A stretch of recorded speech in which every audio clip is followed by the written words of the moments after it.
Welcome to Kibbe on Liberty. This week is super special for me. We have author Matt Ridley, famous for the Rational Optimist, both the book and the best-selling book and the blog.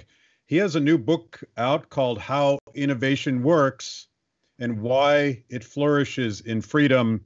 It seems like a perfect time to talk about this subject because I feel like we need more rational optimism and lots of innovation to get out of the current pandemic crisis, both the natural causes and the man-made causes. Welcome, Matt. It's an honor to have you on the show.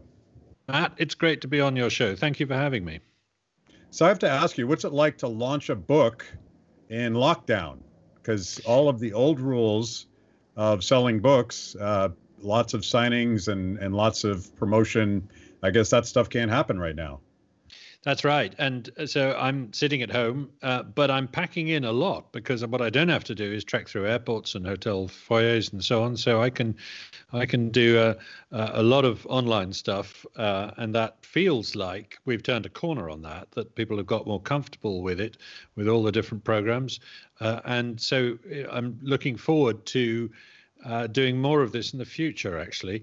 I mean, I did a talk in Ecuador the other day. Well, the book's not yet on sale in Ecuador, but it will be one day. That would have been quite difficult to organize, to find the time to get to Ecuador. So I'm rather hoping this might flatten the world a bit.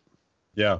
I'm not saying it's a good thing that we're having a pandemic, but I'm saying that there are aspects of it that are not so difficult for someone like me as they would be for other people in other walks of life.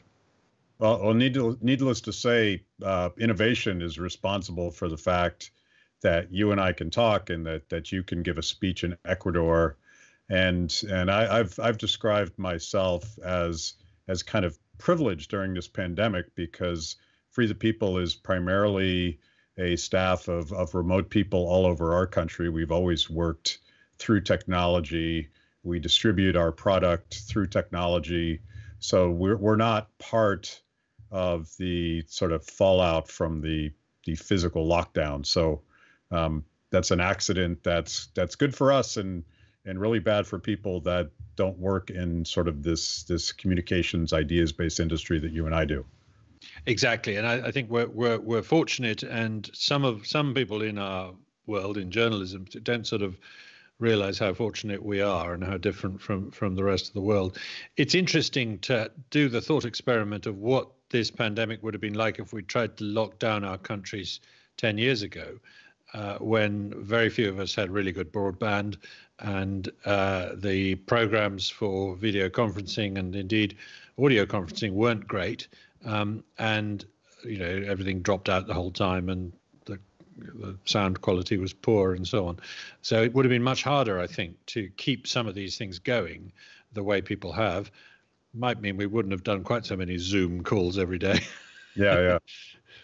Well, it's kind of a double-edged sword because I feel like as someone that has spent a lot of time almost romanticizing about the power of democratizing ideas and the power of decentralizing the pursuit of knowledge through technology and social media, I'm looking at this what I would view as a very overwrought, one-size-fits-all approach to this pandemic, and it appears to be very much driven by social media and what comedian Bill Maher calls fear porn. We're sort of scared to death and accepting of models and mandates as if certain people are smarter than the rest of us, and I think that runs fundamentally counter to everything your new book is about. I think you're exactly right, and it's distressing to find these new technologies in effect used to spread a top-down message and a fear message. And certainly in the UK, we're experiencing that it was actually surprisingly easy for the government to scare people into staying at home. People were very compliant. They're easily scared. People don't like to be told they might die of a disease. They will change their behavior very quickly if you tell them that. It's much harder to unscare them into going out there. And we now have a problem in the UK that the teachers don't want to go back to work because they say the risk is still there. Well, the risk was always very small from children and for children. And it looks to have got much, much smaller still, and it is quite ridiculous not to open the schools again. Most of the pandemic has been in hospitals and care homes. It has not been nearly so rife in the community, and there are literally no cases still of a child giving this disease to an adult that anyone knows about. And as a result, we ought to be able to put society back together again. But it turns out that unscaring people and telling them, no, it's fine, get out there again and earn a living is not so easy. Yeah, and I assume this is going on in the UK. In our country, I would very much classify myself as a rational optimist, and I distinguish between sort of the natural disaster that was the virus pandemic itself and the man-made catastrophe of locking down the economy, and we have all sorts of supply chain disruptions, and Washington, D.C. is eagerly passing trillions and trillions of dollars in what they describe as help. One small version of that is very generous unemployment benefits available far more broadly than we have traditionally done in this country, that create a really perverse incentive for workers not to go back to work because they can make a lot more money not working. And if they're scared as well, you have this perpetual lockdown that is not the result of human behavior, but the result of the government's designs to fix it. I agree with that. And another aspect of it is that we've had terrible logistic problems here with the testing programs where, they've been unable to roll out the tests to as many people as they want. People have been unable to get tests. When they do get tests, they don't get the results back for several days. They tried to centralize all the testing facilities to one or two main testing centers in the middle of the country. It's as if the government is discovering belatedly that, so it's not so easy to set up a giant logistics network by command and control from central direction. Because at the same time, during this epidemic, while all this testing is such a mess, the supermarkets are not empty. They are full of fantastic produce and they are functioning well. And the one I go to has perspex screens now between you and the checkout person, and all sorts of other social distancing advice and one-way systems so that, people don't spread the disease. So the private sector seems to me to have responded extraordinarily well to this. Quite how the trucks are still getting the fresh fruit from the ports to the supermarkets all over the country, I don't know. All I know is that there isn't a commissioner in charge of the process, and if there was, it would be a heck of a lot worse. Yeah, kind of a Frederick Bastiat point. Yes. That we don't know why there's food, but Paris is still fed. And I'm hoping that Paris is still fed today, but it sounds like London is still fed, and that's good news. And that sort of gets at the essence of your book, because you essentially argue, and help me if I screw up your thesis, but that innovation happens for a lot of reasons we don't fully understand. It's not about making a buck so much. It's not about the smartest people in the room, the inventors, actually putting all of the pieces of the puzzle together, and that it only works because we know so little about innovation itself. It only works when you sort of get out of the way, and that empire is fundamentally destructive to that innovative spirit that appears to be built into human beings. Yeah. Now, I think that point about empire is a good way of a good lens to see this through. The Song dynasty in China presided over a period of tremendous innovation about 1,000 years ago. And then the Ming dynasty shut it down very successfully by trying to direct it, by trying to control it. And you've seen similar episodes in other parts of history and at other times in other places, that the way innovation really works is that government gets out the way and says, you're free to do something. We're not telling you what to do. We're not telling you how to do it. We don't want you doing harm, but we'll come down on you like a ton of bricks if you do. But otherwise, please try whatever you feel like. And actually, there is quite a nice example of government doing something actively that did encourage this process.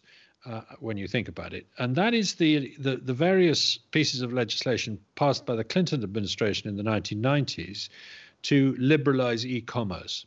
They were extraordinarily libertarian pieces of legislation. They basically said, go out there and do what you like, and you're not liable for it. And here are ways in which you don't have to ask permission before you set up an e-commerce company. And the result was, Amazon and everybody else got going. Now, that would have happened anyway, but it happened a darn sight quicker because of that piece of legislation. So it's a very good example of a piece of legislation that was permissive. It wasn't about trying to stop you doing the wrong things. It was about trying to let you do the right things. And I think that's a very important distinction that needs to be borne in mind. As you say, if we try and specify and mandate the innovation we want, we usually end up picking losers, not winners, and getting it wrong. We can't really tell which direction innovation is going to go in. I'm fond of quoting this fact that we were expecting a blizzard of transport innovations in my lifetime. We didn't get them. We weren't expecting a blizzard of communications innovations in my lifetime. We did get them. So it doesn't make sense to sit here and say in 20 years' time we want to be at point X in a technology. What does make sense is to say, from this moment on, we'd like you to be free to go out and do trial and error and to bring serendipitous ideas in from unexpected directions and see what you can come up with in these different areas. I want to get specifically to it seems appropriate to focus on your second chapter about public health, because it tells a number of stories. And oh, by the way, the fact that you use actual human stories to explain this very complex, mysterious process of entrepreneurship and innovation, I think is everything, because we, at Free the People, we've very much tried to translate economics into stories, and you can sort of root for good guys and be frustrated with bad guys and relate with the actual process by which this stuff happens in a way that if it's just theoretical, it doesn't really make sense. I think economics is kind of a rarefied way of thinking about things for people that very much respond to humans and stories and how they and their neighbors, without even knowing it, figure stuff out. So I think you're right. You're right there. And this was a conscious act that in order to tell the stories to tell the story of innovation, I said, well, what do I like reading? I like reading stories about people, about real people who did real things, interesting people with interesting lives, who they slept with, who they feuded with, but obviously that isn't the theme of my book. Yeah. And to some extent, the theme of my book is that the individuals don't matter as much as we think they do.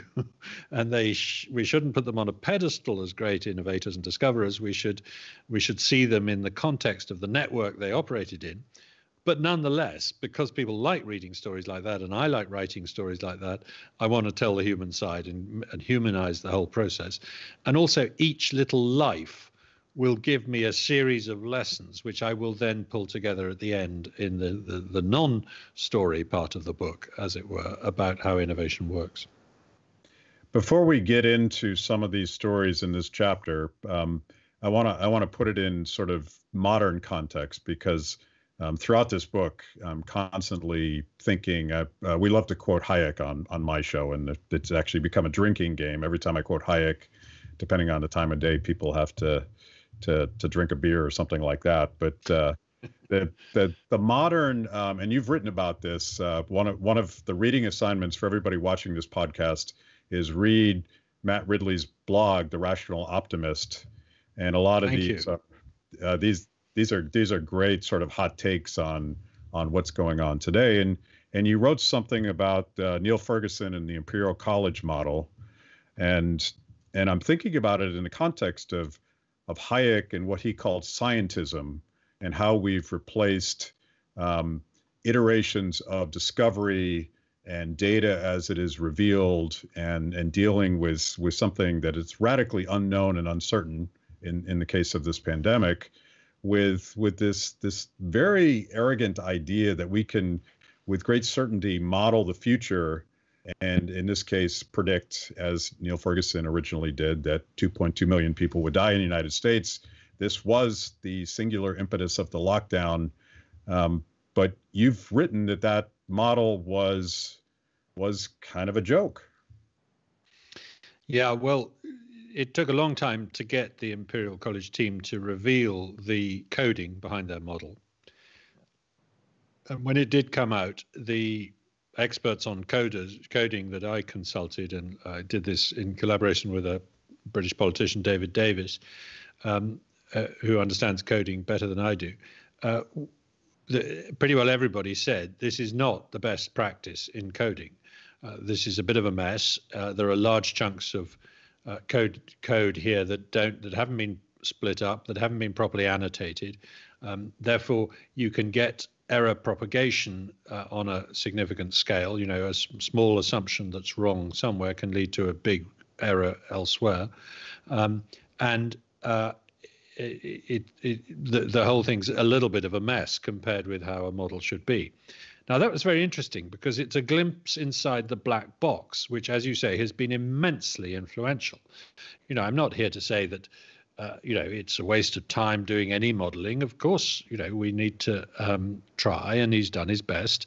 But I'm sorry to say, with his very bad track record, Neil Ferguson's group, on previous diseases, foot and mouth, BSE, mad cow disease, swine flu, bird flu, we did need to know on what basis was this model coming up with results.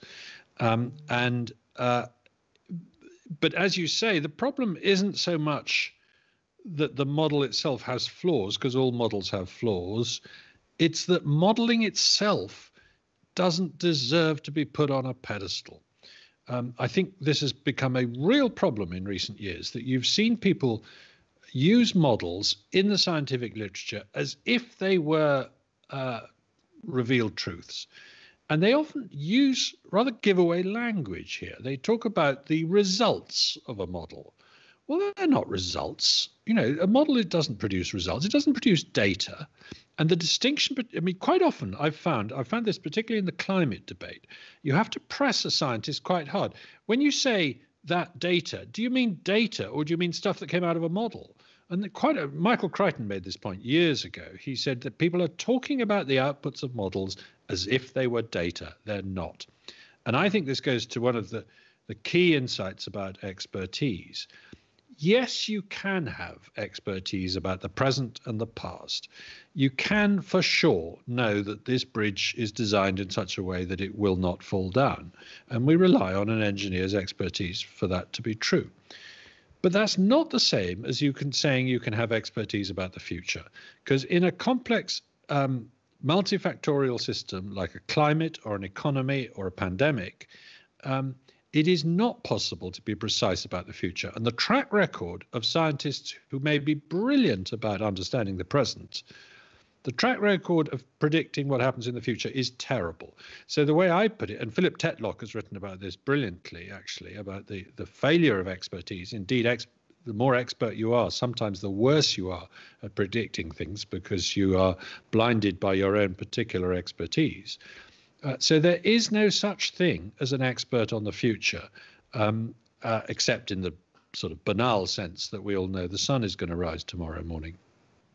So to one of the things that I kept thinking about, of course, when I'm not thinking about Hayek, I'm thinking about Ludwig von Mises, and his definition of entrepreneurship is quite similar in a lot of ways to your understanding of who an innovator is.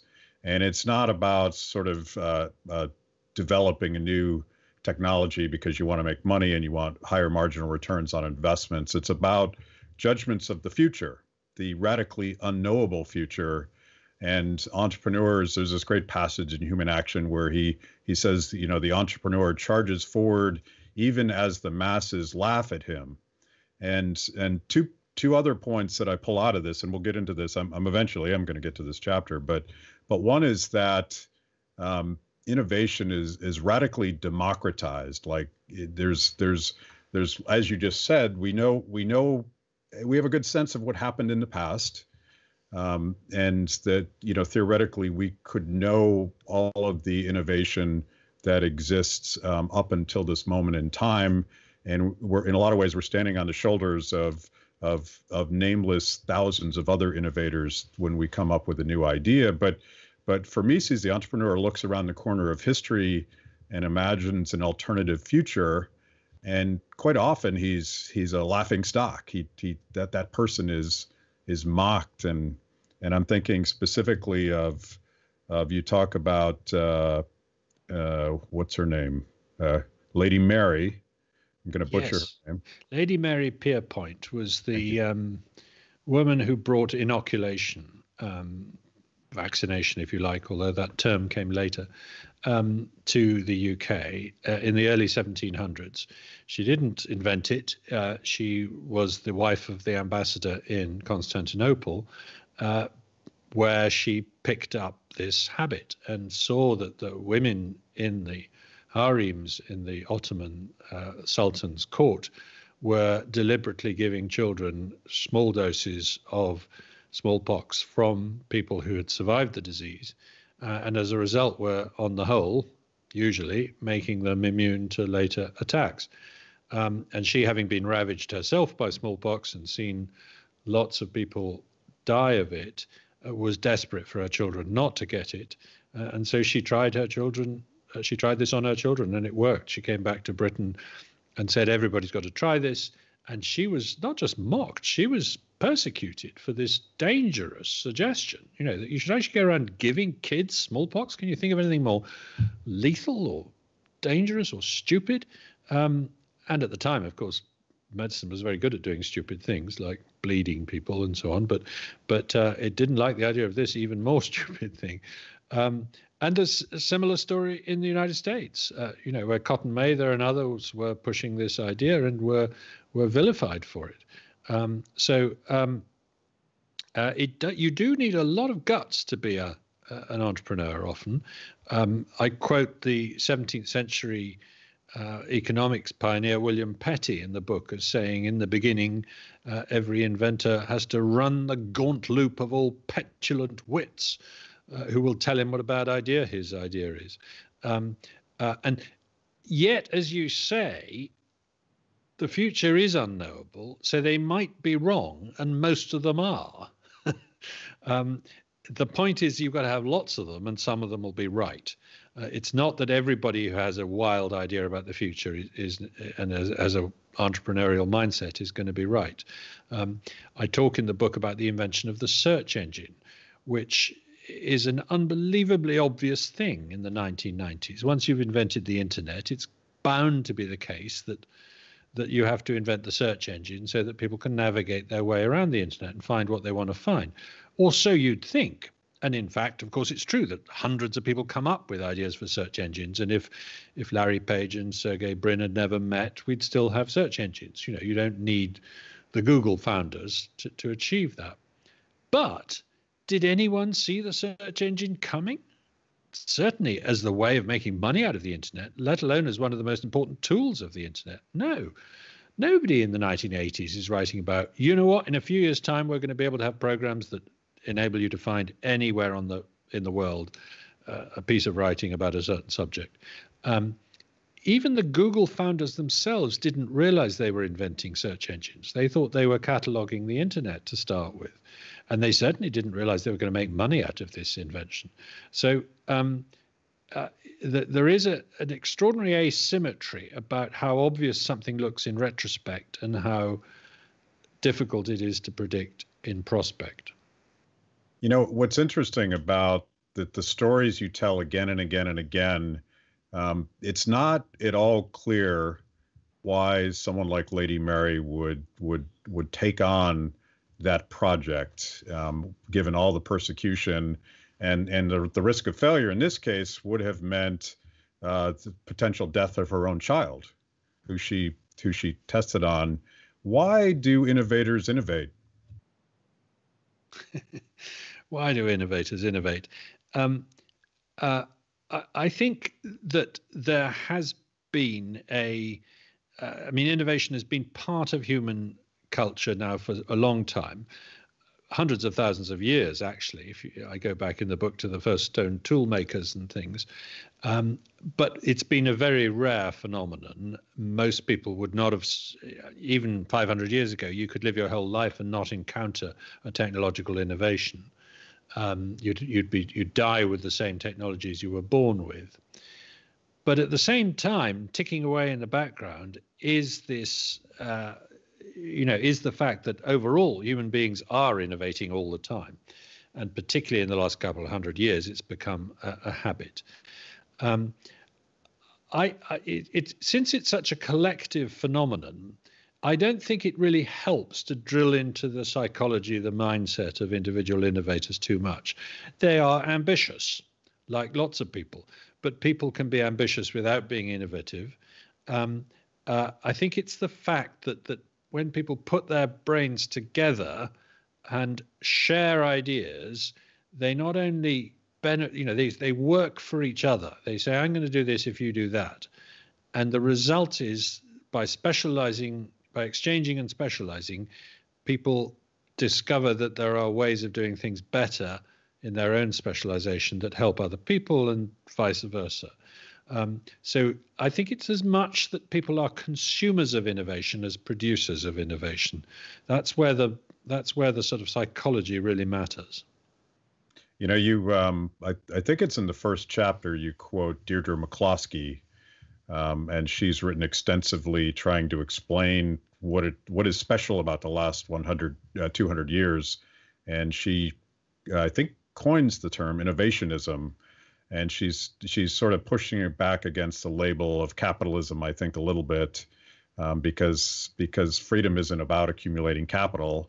But the one thing that describes all of the beautiful things that have happened and everything you describe in your first book, The Rational Optimist, has to do with this innovation mindset. And I think it's a human thing, but it's fragile in the sense that governments seem capable of sort of stamping it out with too much overweening top-down right. dictates. I mean, Deirdre makes the point very eloquently, and I sort of 3/4 agree with her, that what changed was that innovators were allowed to get on with innovation. That up until, say, 1700, if you tried to come up with something new, the government came along and told you couldn't, or the vested interests ranged against you, stopped you, or something. And then there was a new respect for innovators, and they weren't treated as sort of adventurers or projectors or whatever the word would be in the English culture. I'm sure that's true up to a certain point, but I think it's just that after 1700, with the amount of energy becoming available in the economy through the use of heat for work for the first time with coal and things like that, you are literally not able to stop people innovating because there's so much of it. They're doing it in so many different places and times that it escapes any attempt you make to shut it down. I have a chapter in the book about resistance to innovation, and I talk about not just government resistance and the resistance of vested interests, but also just all sorts of ways in which people culturally don't like it. And it's nice to take, a really sort of ridiculous little example, as I do in that chapter, which is the example of coffee.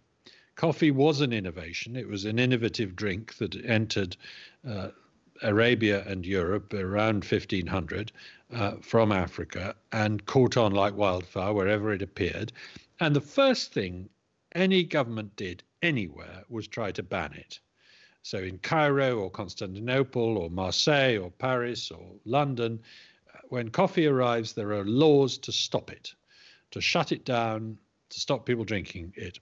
And there's two reasons for this. One is the vested interests of the existing drinking industries. So the wine and beer industries don't like this new competitor.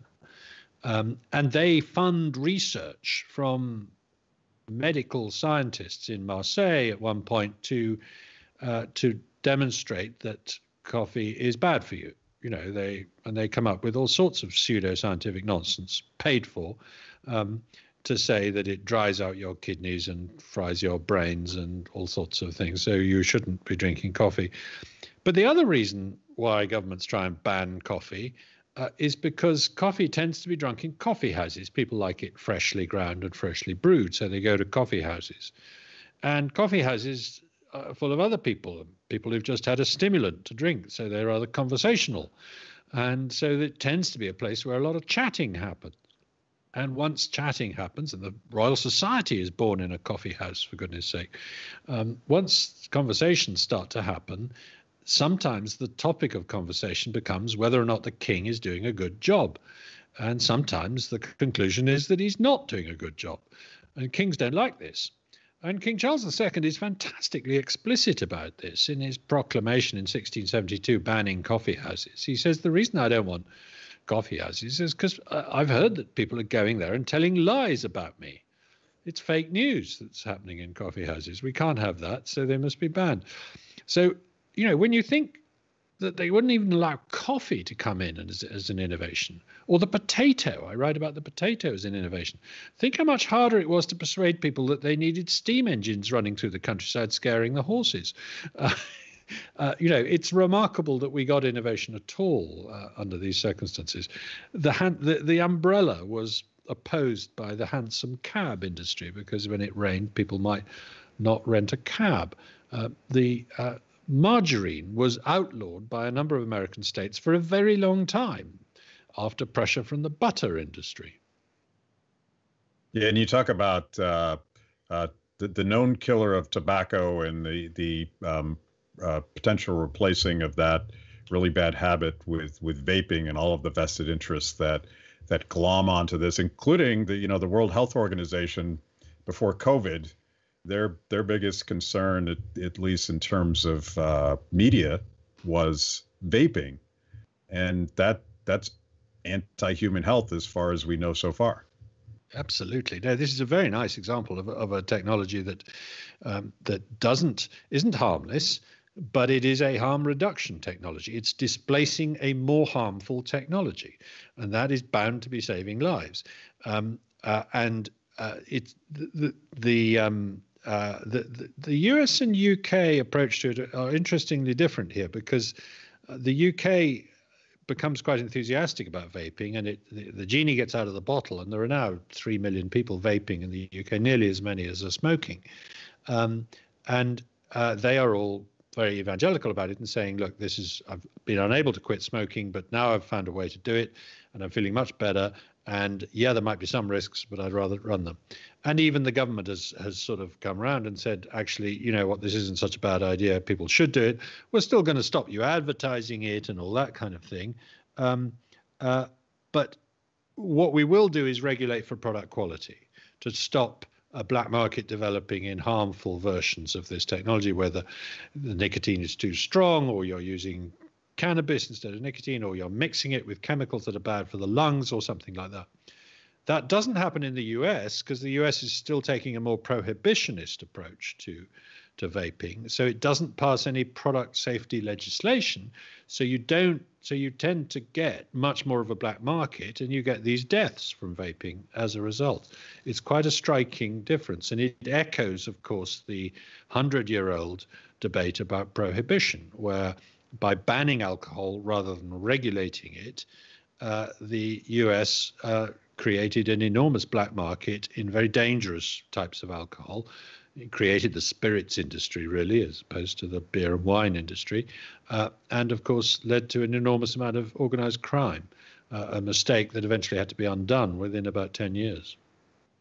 That story plays out again and again throughout your book, but throughout the sort of free market critique of top-down regulation. It's a combination of sort of public choice factors where invested interests, and it could be government bureaucrats, it could be corporate interests, but people that represent the existing established order don't like innovation and they fight against it. But the other half of that is going back to this idea of scientism, is sort of a pretense of knowledge and what Hayek would call a fatal conceit. and I'm specifically talking about the World Health Organization, which I just mentioned, there does seem to be a very unhealthy trend towards not just centralizing scientific discovery within governments, but actually conglomerating all of that into one true thing. And the World Health Organization seems to have tremendous influence in our country, where it's convinced YouTube and other social media monopolists, for lack of a better word, that they get to decide which science is real, which facts are appropriate, whether or not the lockdown is good science. And to me, that strikes me as one, dangerous and super unscience. I think the point about it being super unscience is absolutely crucial. And I agree with you about the World Health Organization. This organization has a poor track record in its day job, which is to look out for pandemics. And it has spent, well, most of its budget's been spent on first-class travel for its officials. But apart from that, a lot has been spent on bossing us around diet and indeed about climate change too. The World Health Organization came out with a statement in 2015 that the greatest threat to human health in the 21st century is climate change. Well, that does not suggest an organization that was paying enough attention to pandemics as a threat, in my view, particularly at a time when deaths as a result of droughts, floods, and storms has been going down, not up. But your point is absolutely right, that the one thing we must never do with science is force it to speak with one voice, because that way science becomes dishonest very quickly. And the reason is something called confirmation bias, which is the human tendency to want to find evidence that backs your hypothesis rather than to test your hypothesis against evidence that might not back it. And scientists say, oh, no, we go out and try and disprove our own theories all the time.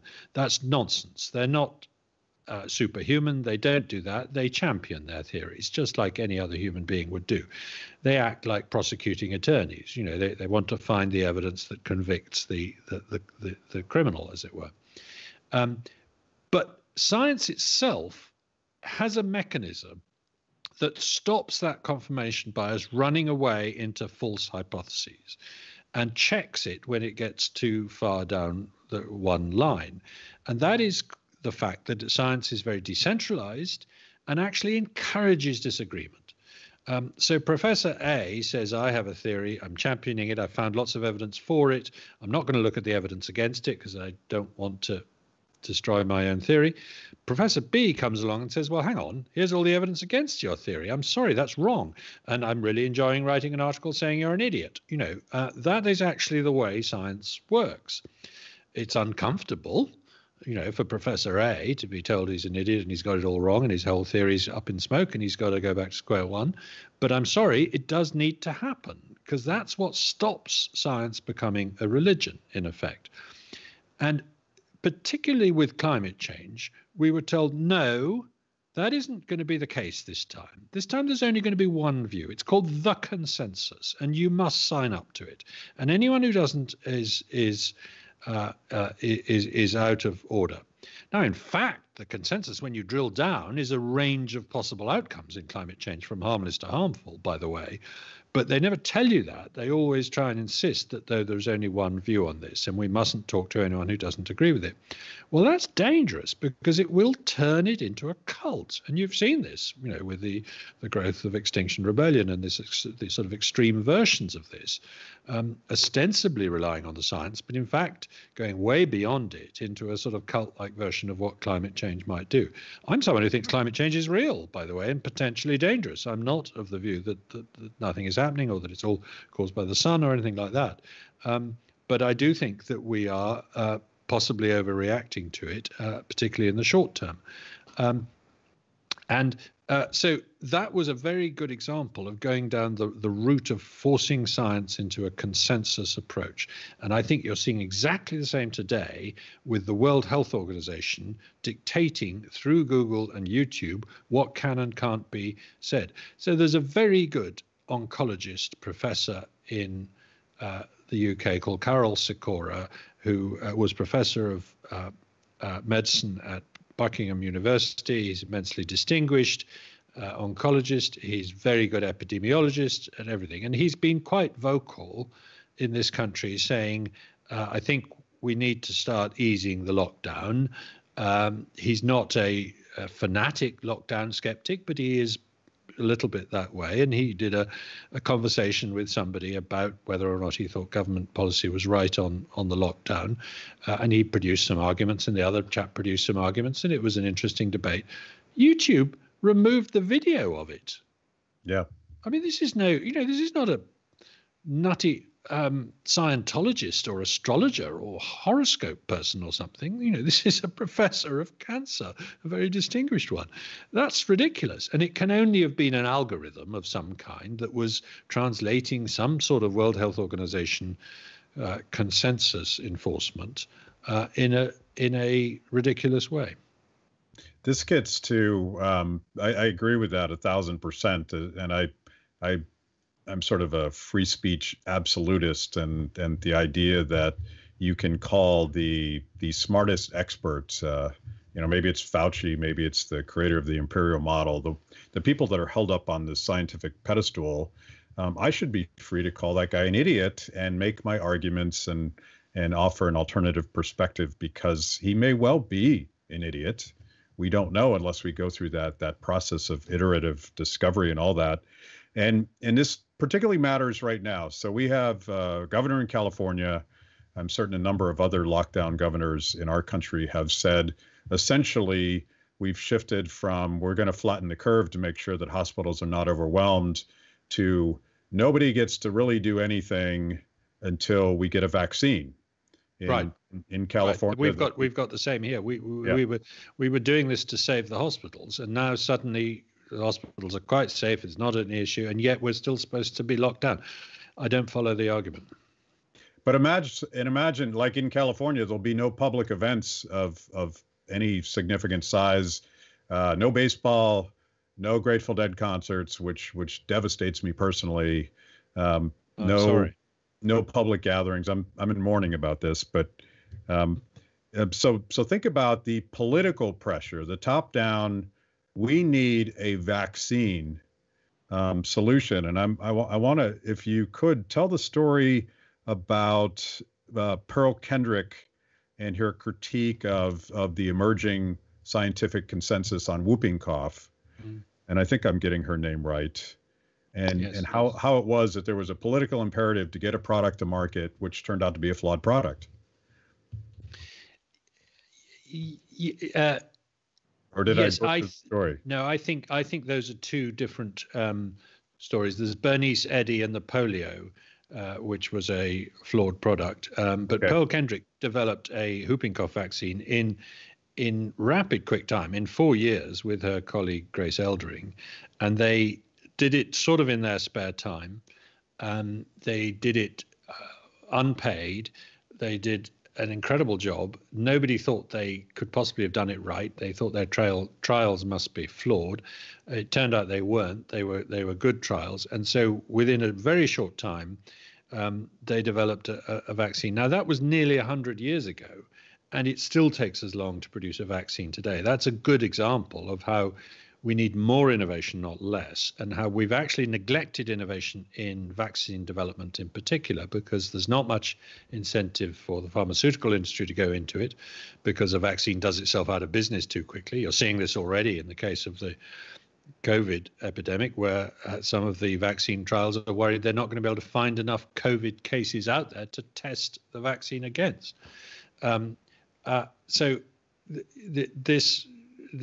Pearl Kendrick did a great job, but there was somebody called Bernice Eddy who had huge reservations about one of the polio vaccines not being safe yet. And there was government pressure from the top down to get it out there and test it and give it to people.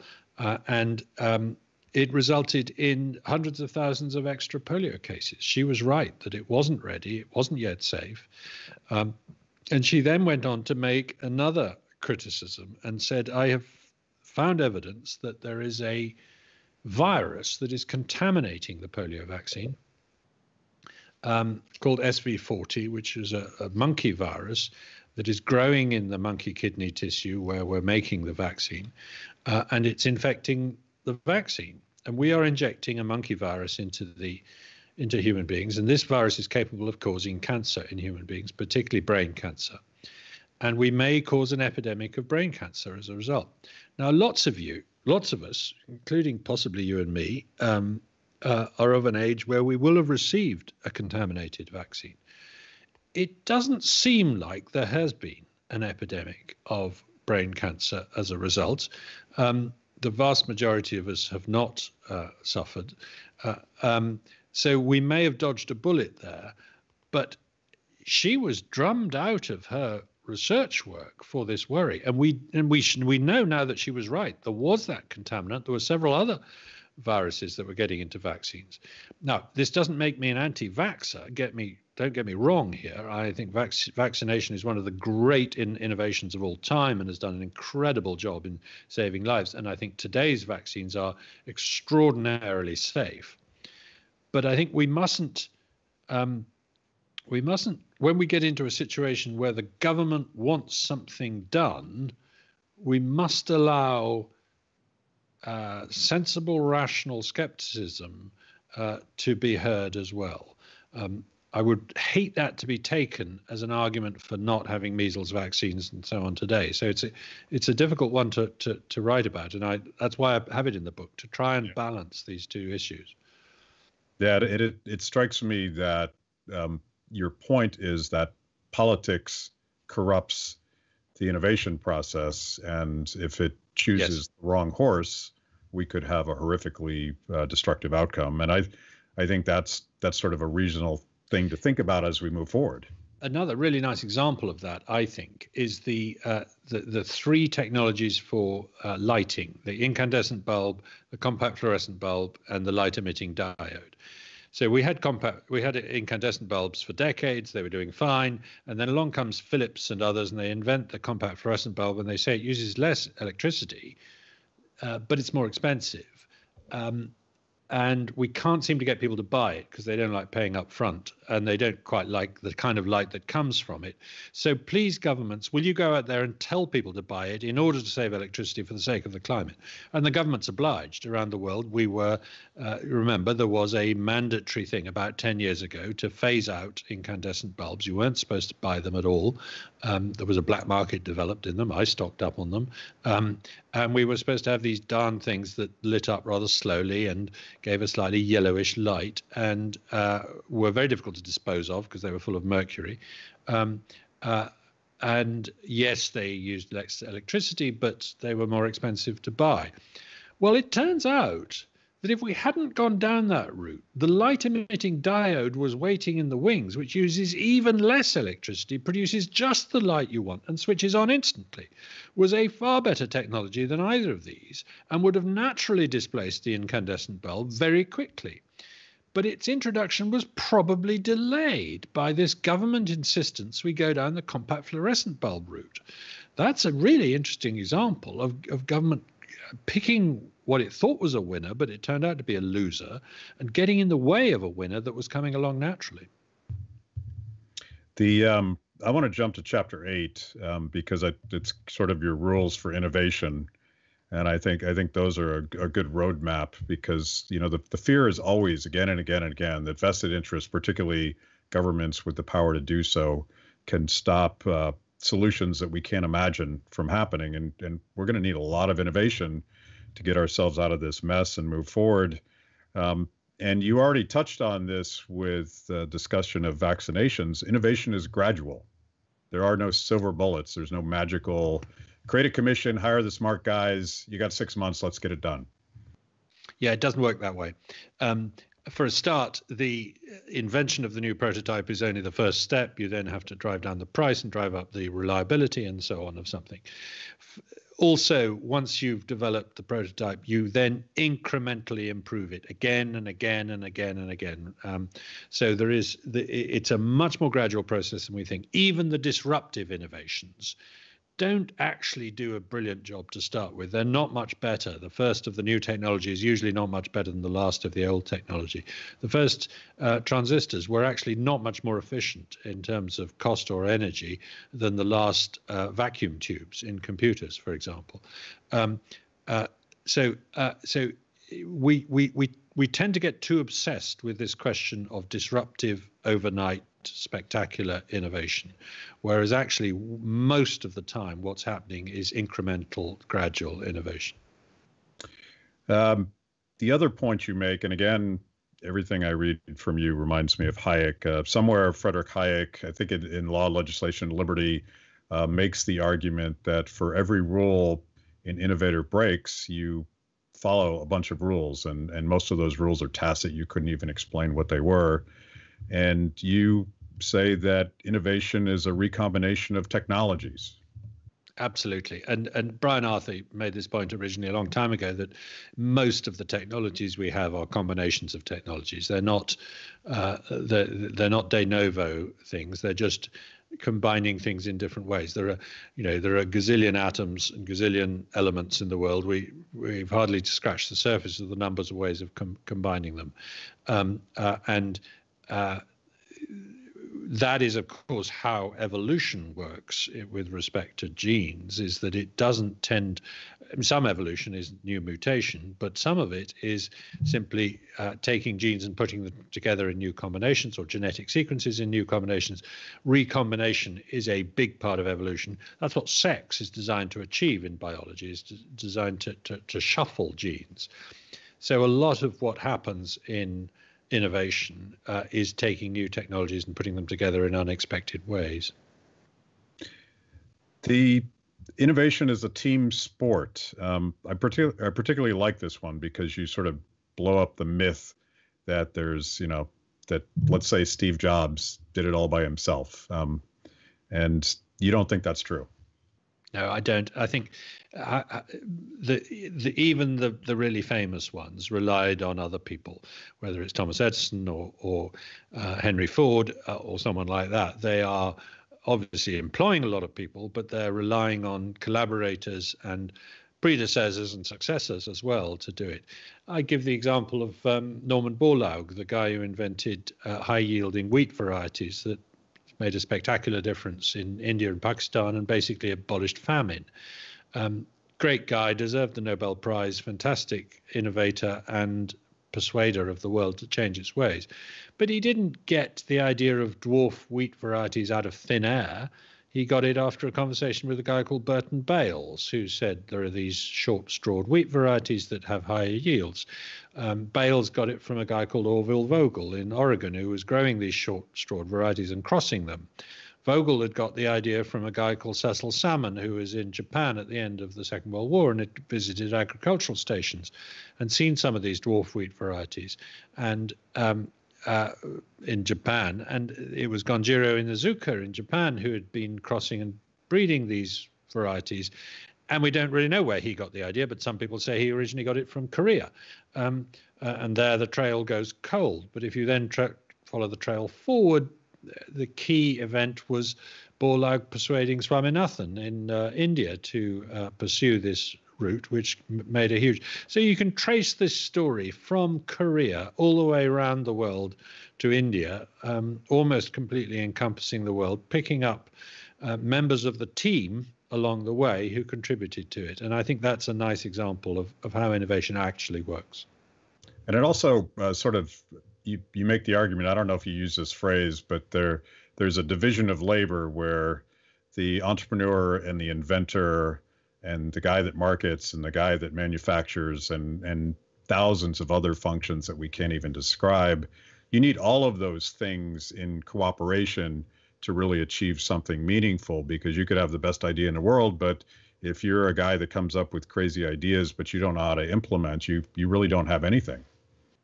That's exactly right. And, I give the example of Marconi as being an unusual example of someone who was both good at the original invention and good at turning it into a practical commercial innovation. He stands out because that was often not the case. Samuel Morse is another similar example. But otherwise, you nearly always need, the dreamy thinker and the practical doer working hand in hand, and lots of practical doers, people with different kinds of practical expertise. It really is a division of labor. And that sort of gets at, I want to get back to the crisis at hand and the radical uncertainty we face. One of your subtitles in that chapter is that innovation prefers fragmented governance, and yeah, that's a fancy way of saying I wish the government wouldn't help so much. Well, if you look at the track record of empires in encouraging innovation, it's pathetic. Whether it's the Ottoman Empire or the Ming Empire or the Roman Empire, on the whole, they don't produce nearly as much innovation as they should, given their scale, given their wealth, all these kind of things. Whereas if you look at fragmented city-states like northern Italy in the Renaissance, or the Low Countries in the 1600s, or China during the Song dynasty, when it was much more fragmented than in later dynasties, or indeed America, which looks like an empire from the outside, but it's not. It's a series of states with different policies. And what works here is not only that you get sort of local incentives working hard, so that vested interests can't get a grip so much, but also that inventors and innovators can move. They can up sticks and go next door to somewhere where they're going to be more welcome. This happened all the time in Europe. People like Gutenberg, the inventor of printing, moved because he didn't like the way he was being treated. And you see this today. Just a couple of weeks ago, Elon Musk was musing about leaving California for Texas because he's fed up with the rules and regs that he's having to work under in California. He may be bluffing, who knows? But the point is that's one of America's great strengths, is that it isn't one great big unified country. And that's one of Europe's growing weaknesses, is that more and more it is not prepared to do mutual recognition. What's good enough in Britain is good enough in France, which is the way trade normally works. But to say, no, the rules must be exactly the same in Britain and France. That's what the harmonization that the European Union has been forcing on more and more sectors is all about. It really is an empire in early stages, and that word is not mine. That word is Guy Verhofstadt's of the European Parliament. He boasts about the fact we are building an empire. It won't end well. I'm sorry, but it will. If you have only one way of doing things, then you're not going to discover other ways of doing things. Well, that kind of leads to my final question, and I look at it mostly through the lens of what we've done in the United States, but the lockdown, the monolithic lockdown approach. There's a few exceptions that we've both talked about in our various projects, but generally we have this grand social experiment that came from sort of an international empire of sorts, that we were going to lock everything down in the United States. We have unprecedented unemployment. We have all sorts of disruption in supply chains because of mandates. Hospitals are going bankrupt instead of being overwhelmed by COVID patients. All sorts of failures of central planning. This is my gotcha question. Are you still a rational optimist? Yes, I am, for a couple of reasons. One is that I've been confronted with this question every year for 10 years since I wrote that book. You can't still be a rational optimist after the financial crisis, after the war in Syria, after the Euro crisis, whatever it might be. And yet we've seen incredible improvements in people's living standards, particularly in the poorer parts of the world during that time. Yes, we've seen sluggish growth in America and Europe, but the rest of the world has had a pretty good decade. And I see no reason to change that perspective. But also because this is going to be a terrible crisis, a terrible period, and it's possible that we will see a lot of dirigist and centralizing policies, as you say, but it will also inevitably be an opportunity. I mean, think if you were starting an airline now.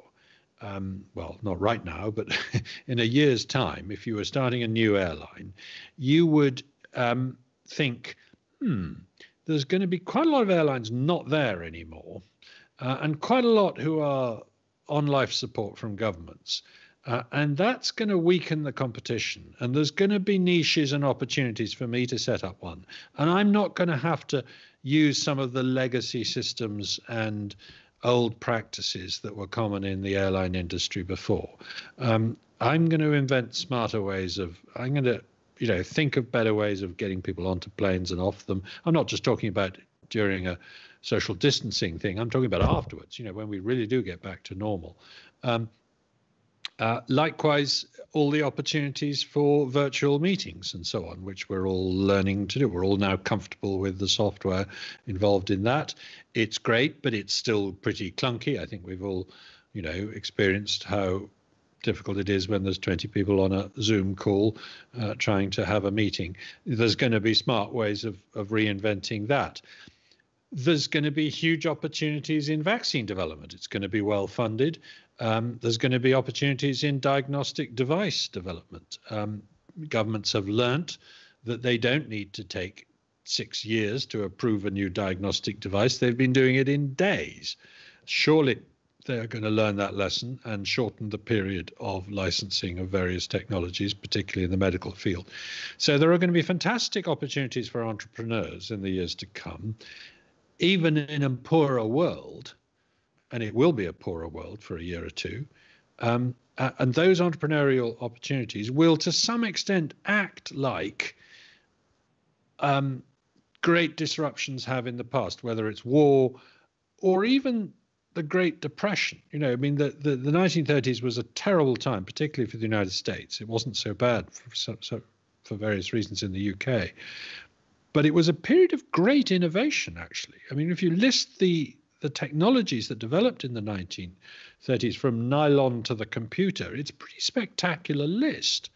So it isn't necessarily the case that a time of global downturn is a time of slowing innovation. It might be a time of speeding innovation. So for people that are drawn to political promises that quite often are empty, we'll cure this disease, we'll guarantee everybody a job, a chicken in every pot, whatever the political promise is. We're always struggling. Those of us that believe in freedom and innovation and the beautiful things that happen when people are free to cooperate. We have a hard time explaining that to people that are afraid of something that is real, and listening to a very solid, if empty, promise coming from a politician. What's your elevator pitch when you're approached by a skeptic that says, Ridley, you're all wrong, the glass is half empty? Yeah. Well, I say, try telling that to an Ethiopian whose income has doubled in 10 years. Try telling me that this is a failure of the market, whereas it looks to me like a failure of government. Has the private sector done a good job of keeping the stores stocked during this epidemic? Yes, it has. Has the government done a poorer job of organizing the logistics? In the UK, our testing for this vaccine has been pretty chaotic. Tests have not been ramped up in frequency enough. People don't know where they can get them. When they do get them, it takes a long time to get the results back. The whole thing was centralized. It took a long time to get to that point, et cetera, et cetera. Why was that? Was that because it was too many companies competing to try and do it? No, quite the reverse. It was because it was centralized. At the same time, the logistics of stocking the stores with food has been remarkably smooth. The roads somehow, I don't know how, but somehow from the ports, fresh fruit is getting to my local supermarket, despite the fact that the country is in lockdown. That is being brilliantly organized by the private sector and by the market. There is no fruit commissioner who's deciding how it's done, back to Bastiat again. So I think that's a key part of it. So where do you want people to go? I already mentioned the rationaloptimist.com. Where do people get your book, and where can they find more Matt Ridley? So the book is called How Innovation Works and Why It Flourishes in Freedom. It's on sale since last Wednesday. It's doing really well in the online bookstores, and with one more heave from loyal readers, it could get into the bestseller lists, and then the sky's the limit. I'm doing as many podcasts as I can to talk about the book. It's available from Amazon and lots of other places. All the main online bookstores and whatever bookstores are open offline as well. I tweet at Matt W. Ridley, and there is, as you say, my blog where I put articles that I'm writing, and I'm writing various pieces for the Wall Street Journal and other places around this time too, mainly about the epidemic and its implications as we speak. So I'm most grateful for the chance to talk about the book. It's been a really enjoyable conversation, Matt, and we'll hope to see you in the future somewhere. Yeah, hopefully when it's safe and legal, we will talk again in person. That would be great. Okay, thank you, Matt, so much. Thank you. Thanks for watching Kibbe on Liberty. By now, you know this is the most important event of your week, so make sure you subscribe on YouTube. Click the little bell so you get notifications. Kibbe on Liberty, mostly honest conversations with mostly interesting people.